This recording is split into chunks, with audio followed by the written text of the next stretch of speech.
Lionel, je suis ravi donc, de te recevoir dans mon interview témoignage. J'aimerais, première chose, que tu puisses te présenter, nous dire un peu qui tu es, ce que tu fais dans la vie. Je m'appelle Lionel, je vis à New York depuis 20 ans. Je suis père de 3 filles qui ont 22, 17 et 13. Et je travaille dans la finance depuis 20 ans, même depuis un peu plus longtemps, une trentaine d'années. Je suis venu à New York, j'étais un ancien trader, je suis venu à New York en tant que broker. J'ai monté une compagnie, enfin j'ai vécu un peu l'American Dream. Et après, avec tout ce qui s'ensuit, et puis la chute et la remontée. Voilà un peu. Magnifique. Beaucoup d'intensité. Et est-ce que tu pourrais nous parler un petit peu des problématiques que tu avais avant d'entrer dans le programme, ce qui t'a motivé, entre guillemets, à rentrer dans le programme, les choses que toi, tu voulais travailler? Bon, j'ai eu beaucoup de challenges dans ma vie, comme beaucoup de gens, comme tout le monde. Chacun ses challenges. J'en ai surmonté quelques-uns, mais ça a laissé des séquelles. Et récemment, enfin il y a quelques années, j'ai divorcé. Ça a été un nouveau challenge pour moi. Je me suis retrouvé un petit peu seul. Alors, j'ai eu l'entourage de mes enfants qui m'ont beaucoup aidé. Mais bon, voilà, quand j'étais seul, je me suis laissé un peu aller. Manque de motivation, manque d'énergie, manque de beaucoup de choses. Et j'avais quand même, et donc ça a beaucoup affecté mon moral, mon mental. Et j'avais quand même au fond de moi la volonté de m'en sortir. J'avais toujours une petite flamme qui brillait en moi, qui me rattachait à Hachem. Mais bon, voilà, je commençais à m'éloigner un peu de tout ça et à perdre espoir. Et Hachem m'a envoyé Léaou, parce que rien n'arrive par hasard. Et je sentais que c'était ce qu'il me fallait, à tous les niveaux.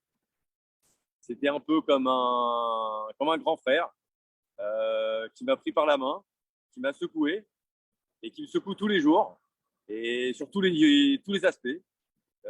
Physique, mental, alimentaire, respiratoire, bien-être. Voilà, donc c'est ce qu'il me fallait. J'aurais aimé l'avoir avant. Ça m'aurait évité de faire certaines chutes. Mais bon, la vie, c'est aussi de chuter, comme il nous enseigne régulièrement. Voilà, comme ça, on se relève. Et voilà, et donc c'est un peu ça. Voilà. C'est un peu ce qui est ma motivation, c'était un petit peu de savoir que j'allais pas laisser tomber. Parce que, bah, pareil, hein, on apprend qu'on n'a pas le droit de désespérer. Et ben, c'est un peu Yahoo, celui qui m'a montré qu'on n'avait pas besoin de désespérer. Et comment tu as découvert la faille? Comment tu m'as découvert? Par quel moyen? Je suis un grand fan du Ravinovic. Je suis moi-même assez contrariant dans mon approche de la vie. J'ai toujours tendance à partir du côté opposé ou de la foule. Je suis pas un grand pratiquant, on va dire, thoraïque, mais je suis très connecté à la Torah, aux paroles de la Torah, à la sagesse. Et les paroles de Rav sont des paroles qui connectent le haut et le bas, qui parlent de Torah mais connectent avec le monde de tous les jours. Moi, ça me parle énormément. Moi, j'écris beaucoup d'articles sur la finance, mais j'essaye d'amener des choses un petit peu qui challengent l'opinion commune. Donc voilà, donc j'écoutais régulièrement le Rav Dinovich, pour ne pas dire tous les jours. Et plusieurs fois, il a mentionné le nom de Eliaou et de cette armée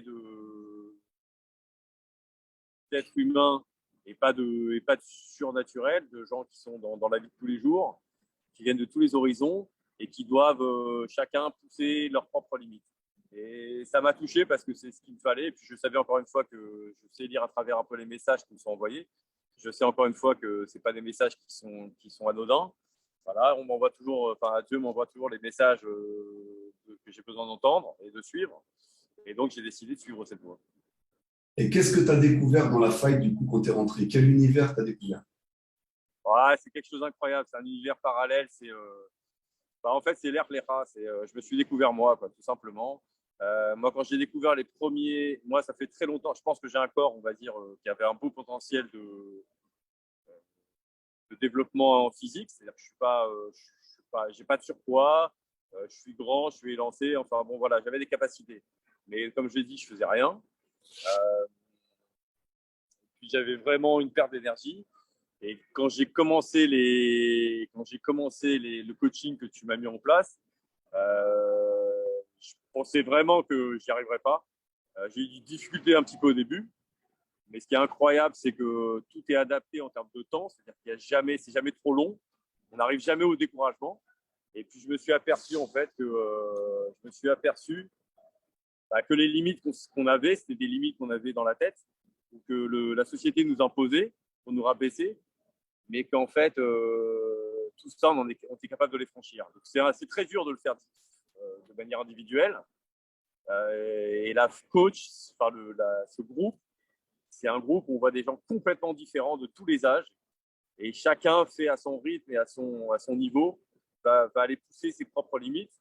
Et on s'aperçoit que les limites qu'on a, en fait, elles sont complètement, elles sont superficielles, et elles sont là pour nous rabaisser et pour nous rendre en fait effectivement esclaves, parce qu'on se sent pas très fort. Et donc tout nous impressionne dans la vie. Et en fait, grâce à ce programme, on s'aperçoit on est capable de surmonter beaucoup de choses. Et moi, je commence ma journée à 5 heures du matin. Et tous les matins, maintenant, j'ai hâte de découvrir ce qui m'attend. Et même parfois, j'ai eu l'impression qu'il y avait un bug dans le programme, que c'était pas possible. Et puis, au bout d'un moment, je me suis dit que je ferais ce que je pourrais. Et au bout de 25 minutes, parfois 30 minutes, je suis arrivé au bout. Et donc là, il y a effectivement une satisfaction qui est juste inexplicable. Et donc après, la journée, elle n'est plus la même parce que la vie, elle est pleine de challenges. Moi, je travaille dans un métier où il y a beaucoup de pression. Et j'ai appris maintenant à gérer la pression d'une manière très calme. Moi, j'étais quelqu'un de très nerveux et je suis beaucoup plus calme, je suis beaucoup plus serein par rapport aux événements. J'arrête de les prendre comme une malédiction ou comme une fatalité, mais je les prends comme effectivement une capacité de grandir. Voilà. Et donc, tout le programme de la Fight, ce n'est pas quelque chose que de sportif, c'est quelque chose de complet qui intègre aussi. Alors, je voulais te dire, j'ai commencé le régime sexe pour te suivre.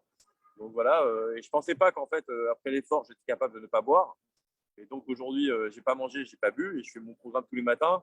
Je suis allé à la synagogue après, voilà, là je entame ma journée de travail, et je suis dans une forme assez impressionnante. Voilà. Ouais, c'est ça qui est étonnant dans tout ça. Ouais, exactement. Comme tu l'as dit, tu es trader, tu vis à New York, donc tu as un rythme à 100 à l'heure. Est-ce que tu Ouais. as placé, entre guillemets, le programme dans ton emploi du temps? Est-ce que ça a été accessible pour toi de placer le programme, l'alimentation, les entraînements avec ton emploi du temps? Bon, moi, comme j'ai dit, j'ai la chance ou la malchance d'avoir du temps parce que je ne vois pas mes enfants en permanence. Donc, j'ai ma grande fille maintenant qui est revenue vivre avec moi. Donc j'avais du temps, mais au final, même quand j'avais une famille, enfin une vie familiale un peu plus, on va dire banale, du temps on en a, on l'occupe avec rien ou avec n'importe quoi ou à tourner en rond. Donc au final, moi, comme j'ai dit, je commence mes journées très tôt, donc j'ai ajusté un petit peu, je me suis levé encore un peu plus tôt, mais ça, au final, je me couche un peu plus tôt aussi, ce qui est pas plus mal parce qu'en général, je tardais pour aller dormir, mais c'est avec rien de passionnant. Donc maintenant, je me lève plutôt donc avant le soleil, je fais mes exercices et puis je commence ma journée. Et régulièrement, j'adapte. En plus, l'avantage, c'est que tes lives, on peut les suivre en live, on peut les voir en différé. Moi, j'essaye de faire un maximum de live. Moi, mes journées, il n'y a pas de coupure dans la journée, c'est-à-dire que je n'ai pas de pause déjeuner, je n'ai pas de pause, voilà. Mais j'arrive régulièrement à me connecter. Et puis en fait, maintenant, c'est quelque chose qui s'intègre de manière tout à fait naturelle dans ma journée et dont j'ai besoin parce qu'encore une fois, c'est comme ma pause, elle est là, quoi, en fait. Parce que c'est un rafraîchissement intellectuel, c'est une manière de se reconnecter sur des choses essentielles. Et souvent dans la journée, je m'aperçois qu'on se laisse entraîner par des choses qui sont secondaires. Alors, comme tu l'as dit, la fight, c'est pas que la partie physique. Il y a aussi des études de Torah, il y a aussi des échanges, il y a aussi des débats, des interactions entre nous. Qu'est-ce que tu peux dire sur cette partie du programme? Euh, J'étais impressionné de voir tellement de non-juifs, de Bnei Adam, prendre part avec passion dans ce cours. Donc, c'est des échanges qui sont extraordinaires, extraordinairement enrichissants, parce qu'au lieu d'entendre juste des juifs parler de Torah, on entend des gens qui ont leur propre vécu, leur propre système de pensée, qui est forcément différent, en tout cas de celui que la plupart des Hébreux ont reçu. Et c'est très challenging, c'est aussi très, ça appelle à l'humilité, parce que franchement, quand je vois qu'il y a tellement des nôtres, et moi-même je suis pas un exemple, mais tellement des nôtres qui prennent ça pour un acquis et qui ne font pas beaucoup d'efforts, quand je vois ce que ces gens-là font comme effort, c'est vraiment encourageant. Ça permet aussi d'avoir un énorme respect pour les gens qui nous entourent et qui sont différents. Donc moi, tous les cours de Torah, c'est plus que des cours de Torah, c'est pas quelque chose de déconnecté avec la vie de tous les jours. Au contraire, c'est une intégration dans la vie de tous les jours. La notion de la mission du peuple hébreu au milieu des 70 nations, elle a encore plus de sens dans ces cours-là quand on voit des gens tellement différents qui portent des noms comme Christine, ou qu'on voit des gens qui sont de couleurs différentes, qui revendiquent leur identité non hébraïque, mais leur reconnaissance pour Hachem, le Dieu unique. Et ça, je trouve ça incroyable. Et pour moi, les plus belles leçons, elles sont là. Magnifique. Donc, comme tu l'as dit, c'est une communauté qui est très éclectique, de tout âge, de toute culture, de tous les coins du monde. Bon, là, toi, tu es à New York, il y en a au Canada, d'autres en France, en Israël, en Belgique, à Tahiti, il y a des gens de partout. Et qu'est-ce que tu penses justement de cette communauté? Qu'est-ce que tu as ressenti des liens entre les personnes de cette communauté? C'est justement parce que bon, chacun sa difficulté dans le programme, que ce soit de suivre le maximum de cours, que ce soit de mettre en place les exercices physiques ou le régime alimentaire. Je ne sais pas, chacun doit avoir ses propres challenges. Il y a une solidarité sans jugement, un soutien infaillible et permanent de tous les membres. Donc moi, je les connais pas. Je connais qu'une personne en fait qui vient à New York que j'ai rencontré une ou deux fois. C'est Tova. Mais sinon, je connais pas les autres personnes, mais j'ai l'impression de les connaître en fait. J'ai l'impression qu'on fait partie de la même famille. Moi, je suis pas quelqu'un qui a beaucoup d'amis, qui est extrêmement entouré, mais les gens dont je suis proche, je suis vraiment proche. Et c'est incroyable comment, moi, ça fait que 4 mois en fait que je suis dans le groupe, dans la faille. Et je trouve qu'il y a une solidarité, comme si j'avais l'impression qu'on se connaît depuis toujours et qu'on pourrait se confier et s'aider et s'entraider dans n'importe quel des challenges de manière complète, entière. Et ça, pour Alors, moi, c'est extraordinaire. vous savez que dans le programme, il y a aussi une partie qui est liée à tout le travail sur l'être intérieur, la réalité augmentée, la mémoire cellulaire. Est-ce que tu peux nous parler un petit peu de ce que tu as ressenti, de ce que tu as découvert en travaillant sur ces parties-là? Ouais, alors ça, c'est difficile de l'expliquer sans l'avoir vécu, parce que c'est des expériences uniques. Moi, j'ai eu en plus la chance de le faire la dernière fois, la séance, dans un cadre complètement idyllique. Donc, comme c'est un rattachement avec la source, d'être directement allongé sur le sol et entendre les grouillons autour de moi et avoir être entouré de nature, c'est un dépassement, c'est un dépassement de soi, c'est une véritable sensation que l'âme et le corps existent déjà, parce qu'on a tendance à connaître le corps. L'âme, c'est quelque chose de plus difficile à appréhender. Et dans ce genre de séance, où on se laisse guider, on sent deux entités dans une. Et ça, c'est quelque chose c'est pour ça que je dis que c'est compliqué pour celui qui ne l'a pas fait d'y croire. Parce qu'en fait, tout le programme, c'est il faut y croire.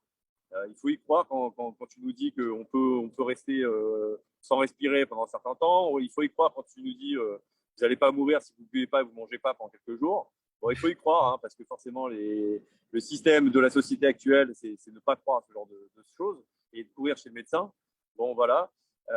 Mais en fait, c'est là où donc ce dépassement, c'est quelque chose qui est juste sensationnel, parce que quand on revient à soi, forcément, on a un éveil, parce qu'en fait, toute la coach, pour moi, c'est un éveil. C'est comme si j'avais dormi pendant 50 ans et qu'aujourd'hui, je me réveille par à une nouvelle réalité.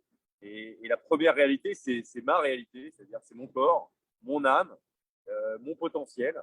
Voilà. Et toute la fight, c'est pas d'aller donner à quelqu'un, c'est pas, bien sûr qu'il y a de l'entraide, mais elle devient naturelle. Mais c'est surtout tout ce qu'on prend et tout ce qu'on apprend sur soi. Donc pour moi, c'est la meilleure thérapie, elle est là. Quand je vois que ça pouvait coûter une séance de thérapeute à New York, ça coûte $400. Quand je vois que c'est à peu près le prix qu'on paye pour un mois entier de tout, avec un coaching permanent et continuel, Bon, enfin, je veux dire, il n'y a même pas photo, quoi. Alors justement, qu'est-ce que tu penses du travail avec Elisa, qui intervient elle, sur la partie psychique, sur la partie émotionnelle? Qu'est-ce que tu penses de son accompagnement qui fait aussi entièrement partie de la fête? Ouais, alors moi, je suis un grand sceptique hein, par rapport aux thérapeutes. J'en ai connu beaucoup. J'ai du respect pour les gens, mais par contre, je suis très sceptique. Et la première séance que j'ai fait avec Elisa, je me prenais un petit peu, on va dire, j'avais une sorte d'arrogance au fond de moi en me disant, bon, on va la laisser parler, mais bon, voilà, ça va être une thérapeute comme une autre qui va faire son petit jeu. Bon, en fait, c'est pareil, c'est une expérience. Bon, déjà, c'est quelqu'un de très sincère, de très humble et qui connaît ses propres limites dans son domaine et qui est en fait qui est une véritable expert et qui sait écouter, ce qui est pas du tout le cas de la plupart des thérapeutes qui font juste tourner un chronomètre mais qui n'écoutent pas vraiment. Elle interagit mais d'une manière très souple et elle nous laisse aller là où on a envie d'aller et elle nous connecte avec nos émotions. Alors, elle a plusieurs programmes, mais elle a des systèmes et quand on se laisse aller, parce que je pense que c'est ça pour moi, c'est mon plus gros domaine, parce que je suis d'origine marocaine, donc on va dire que j'ai une certaine réticence à, à me laisser aller dans certaines expériences, mais toute la fight, c'est de faire confiance et parce que les gens qui sont là, ils sont vraiment là pour nous aider et pas pour abuser de nous. Et avec Elisa, j'ai un contact qui est vraiment extraordinaire. Et j'ai eu un cours pas plus tard qu'hier qui m'a fait ouvrir. Je veux dire, j'ai fait je sais pas, des dizaines de séances de thérapeutique, enfin de thérapistes qui n'ont rien amené, quoi. C'est-à-dire qui ne m'ont absolument rien fait découvrir. Et en une séance avec Elisa hier, on a eu un dialogue parce que c'est véritablement un échange. Et j'ai eu des gains qui sont au-delà de toutes mes attentes et qui me font avancer et progresser à une vitesse qui est juste incroyable et qui me donne encore plus envie d'aller dans la bonne direction. Voilà, de découvrir plus de choses. Magnifique. Alors, est-ce que maintenant, par rapport à l'alimentation, hein, tu vois que l'alimentation dans la fight, elle est spéciale. Bon, tu es avec moi, tu es en train de traverser ce jeûne d'une semaine. Et moi aussi, je suis au troisième jour et je me sens en parfaite forme. Bon, je me sens bien, je me sens léger. J'ai des petits coups de fatigue de temps en temps, mais je me sens super bien. Je sens qu'il y a un nettoyage profond. Qu'est-ce que tu as pensé de l'alimentation depuis le début, ce que tu as pu traverser au niveau de l'alimentation et comment tu l'as ressenti sur ton corps physique?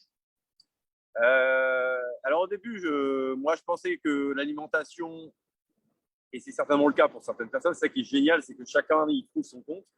Je pensais que les régimes alimentaires, ils étaient faits pour faire maigrir spécialement ou uniquement les gens. Et moi, j'arrêtais pas de t'envoyer des messages en disant, tu sais, j'ai pas de problème de poids, j'ai presque un problème de sous-poids, parce que je m'alimentais pas ou mal.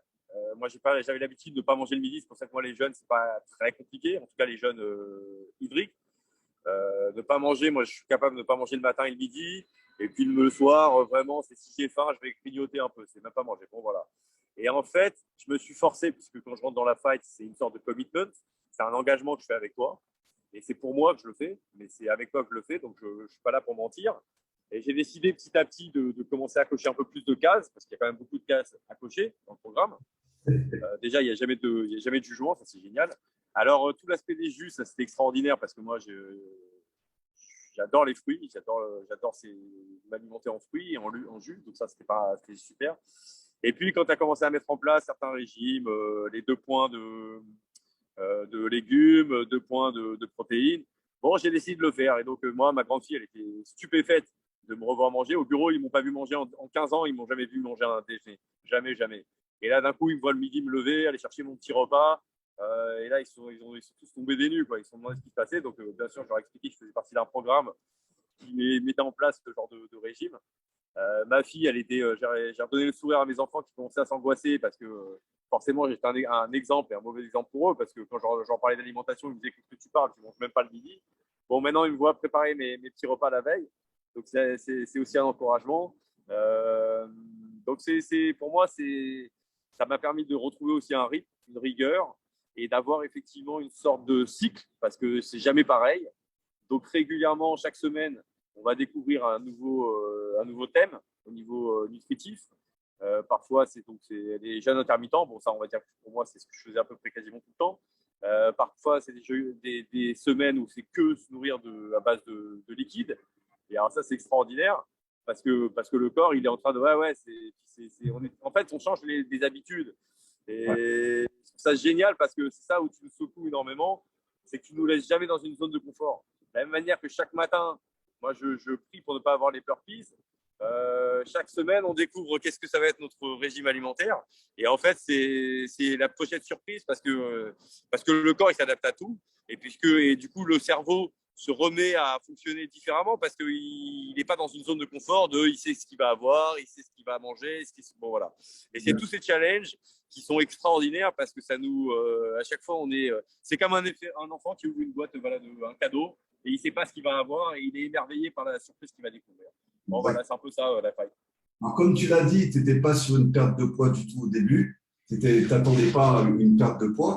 Mais moi, j'étais donné devant. Donc, je vois tes courbes. Et surtout, je vois la courbe de ta fréquence cardiaque. C'est-à-dire que tu étais à 85-90 battements par minute au démarrage. Aujourd'hui, tu es à peu près autour des 60. C'est-à-dire que ta fréquence cardiaque, elle a énormément baissé. C'est-à-dire que ton état de santé, il s'est amélioré parce que ton cœur est beaucoup plus puissant, il est plus fort. Et en même temps, je pense que tu dois être beaucoup plus loin. Tu m'as dit que tu étais un speed un petit peu sur les nerfs. Et ça se voit que tu es beaucoup plus détendu, beaucoup plus posé dans ton attitude. Est-ce que tu le ressens? Ah, complètement. Alors, il y a deux choses que j'ai ressenties. Alors, c'est aussi le travail avec les exercices respiratoires, chose que j'ai jamais fait de ma vie. Je les ai mis en place. Malheureusement, j'ai l'occasion de les mettre en place souvent parce que moi, je suis dans un travail très. J'ai tendance à. Bon, je bois à peu près en temps normal, hein, quand je ne fais pas le jeûne, une quinzaine d'expresso par jour. Donc, c'est quand même beaucoup. Euh, et puis, je suis dans un travail où je peux m'énerver à peu près 5-6 fois par jour. Ah, Alors, bah, c'est jamais, mais c'est quand même, ça peut être violent, quoi. Ça peut être vraiment des vrais. Bon, tout ça, c'est fini. Tout ça, j'ai réussi à temporiser complètement. Et je vois les autres maintenant s'énerver, des gens avec qui d'habitude on interagissait comme ça, on s'énervait les uns les autres, les uns face à l'autre, parce qu'on ne savait pas gérer les événements de la journée. Il n'y avait jamais de haine derrière, mais ça pouvait aller loin quand même malgré tout. Donc après, ça devient émotionnel, etc. Bon, maintenant, j'en rigole, quoi, parce que je les vois s'énerver, j'ai l'impression que c'est le chien qui aboie et qui s'excite tout seul. Et voilà, et je me dis, les pauvres, ils n'ont pas compris qu'il faut gérer ça. Donc voilà, moi, ça m'a apporté beaucoup de choses à ce niveau-là. Ça m'a permis vraiment de maintenant. C'est pour ça que je trouve que c'est quelque chose qui est vraiment que j'intègre complètement dans ma journée, dans ma vie de tous les jours. Je suis aussi beaucoup plus conscient quand je me comporte mal. Si je me comporte mal avec quelqu'un, je ne vais pas attendre soit de ne pas le voir, soit d'avoir énervé quelqu'un qui va me faire ressentir qu'il y a quelque chose qui ne va pas. Non, c'est tout de suite moi-même, je me rends compte qu'il s'est passé quelque chose et je suis capable instantanément de faire ma teshuva vis-à-vis des gens, vis-à-vis des actions et de revenir en arrière sans avoir la moindre gêne ou la moindre fierté que j'avais encore une fois parce que c'était un petit peu mes origines. tu as découvert aussi le Krav Maga dedans, la Ah self-défense. ouais. Qu'est-ce que ça t'a apporté d'apprendre cette self-défense? Bon, tu es à New York, il se peut qu'on soit agressé un petit peu partout dans le monde. Qu'est-ce que toi, ça t'a apporté d'avoir ces techniques de self-défense? Euh, Bon, il faut que je reste humble hein, parce que il y a des fois je me sens fort, hein, je me sens vraiment fort. Et à New York, c'est devenu un peu le New York des années 70. Hein, c'est-à-dire qu'il y a pas mal d'accidents en ce moment dans le métro, dans la rue. Bon, je m'inquiète bien sûr pour mes enfants. Et moi, je suis pas quelqu'un qui a tendance à se cacher ou à rester et à tourner la tête.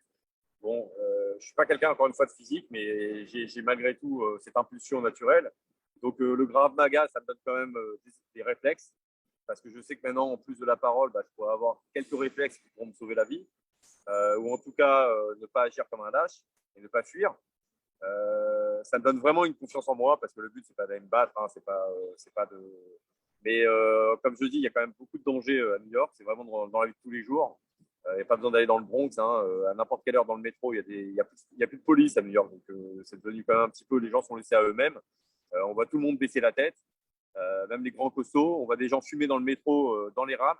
Bon, moi, c'est un truc qui m'insupporte. Donc moi, j'ai tendance à, quoi qu'il arrive, faire respecter les droits. Donc mes enfants, ça les inquiète parce qu'on ne sait pas à qui on a affaire, c'est la vérité. Il y a un type qui a sorti une machette il n'y a pas plus de 2 jours dans un McDonald's. Bon voilà, il y a vraiment des fous ici. Donc moi, le Krav Maga, je pense que ça me donne vraiment, encore une fois, ça me complète en termes de capacité à pouvoir me défendre s'il se passe quelque chose, à me donner de l'assurance. Et puis, avec les exercices que je fais, je ressens des muscles que je n'avais pas sentis et vraiment, je le sens physiquement, quoi. Je me sens plus fort. Voilà, donc, c'est un peu tout ça aussi. Tu te sens affûté. Tu te sens ouais, beaucoup plus. Est-ce que si par exemple, bon, il y a des gens qui peuvent te regarder actuellement et qui peuvent peut-être hésiter encore à franchir le cap de rentrer dans la fight line, qu'est-ce que tu pourrais leur dire? Je dis que dans ce cas-là, il n'y a plus d'hésitation entre. La question, c'est est-ce que vous voulez vous en sortir ou pas? Est-ce que vous voulez changer ou pas? Parce que moi, je parle pour moi maintenant. Quand j'étais face à mes problèmes, je voyais bien après tout ce que je faisais de travers. Et je me disais, de toute façon, ça ne marchera pas, donc ça ne sert à rien. Et après, je me dis, bon, si tu fais ça, tu sais que tu vas dans une impasse. Quoi. Tu sais après que tu descends, c'est tout. Il n'y a pas de remontée. Mais ne viens pas te plaindre un jour que tu es en bas, que tu es dehors, que tu as tout perdu, etc. Donc voilà, moi, à un moment, donc, quand j'ai vu la fight, j'ai dit, c'est tout. C'est la main qu'on me tend pour remonter. Donc, si je suis honnête avec moi-même et avec mes enfants, quand je leur dis, il ne faut pas baisser les bras, parce que c'est trop facile de dire à ses enfants, il ne faut pas désespérer. Si soi-même, face à un challenge, on baisse les bras et on se laisse aller, bon, nos paroles n'ont aucune valeur. Voilà, donc je juge personne, parce que moi, je l'ai fait. Et donc, pour moi, l'hésitation, elle doit être juste au niveau interne. Est-ce qu'on a envie de s'en sortir ou pas? Si la réponse, elle est ouais, je veux m'en s'en sortir, il n'y a même plus d'hésitation. On s'inscrit à la fight et chacun fait son programme à son rythme parce qu'il n'y a pas de jugement, il n'y a pas d'obligation de tout faire. Il y a beaucoup de choses. Ça prend du temps. Il ne faut surtout pas, et tu l'as dit souvent, il ne faut pas essayer de tout faire de la même manière que quelqu'un qui retourne dans la pratique, dans la religion, dans la pratique des mitzvot. Il ne faut pas les faire d'un coup quand il n'en a fait aucune. Il faut être progressif. Et tout le programme de la fight, c'est quelque chose de progressif. Et moi, c'est ce que j'ai appris. Comme je dis, les exercices du matin, c'est 20 minutes. Donc, c'est jamais 1 heure, c'est pas 2 heures, c'est pas un niveau où on se dit, j'en peux plus. Parce que le faire 2 heures, on va le faire une fois. Et puis, c'est fini. Après, quand on ne le refait plus, on n'a plus envie de se relever le matin. Moi, tout le matin, je me lève avec une pêche et je me dis, ce matin, je me suis levé à 4h30. Donc, j'ai avancé carrément, j'ai devancé mon réveil. Et au lieu de rester au lit, je me suis tout de suite levé pour aller faire mon programme. Voilà, donc c'est un peu tout ça. Donc, je pense que pour moi, c'est ça la vraie motivation d'aller faire la fight. C'est devenir quelqu'un de bien. Et c'est tout. Magnifique. Alors écoute, moi je t'ai vu à l'entrée, là je te vois rayonnant, plein de vie. Tu es quelqu'un d'humble, tu es quelqu'un qui fait, tu es quelqu'un qui a une parole. Tu sais t'affirmer quand il faut et on sent que tu es un bon papa aussi. Et tu peux être fier. Et je pense que tes enfants aussi peuvent être fiers de ce que tu fais, de ce que tu accomplis. Parce que tu es quand même dans le monde des affaires, dans le monde du trading. Et malgré ça, tu es aussi dans le monde spirituel, tu t'intéresses aux choses profondes. Et aussi, tu travailles sur ton être, sur ton corps. Donc, je suis fier de travailler avec toi, vraiment. Je suis fier de travailler.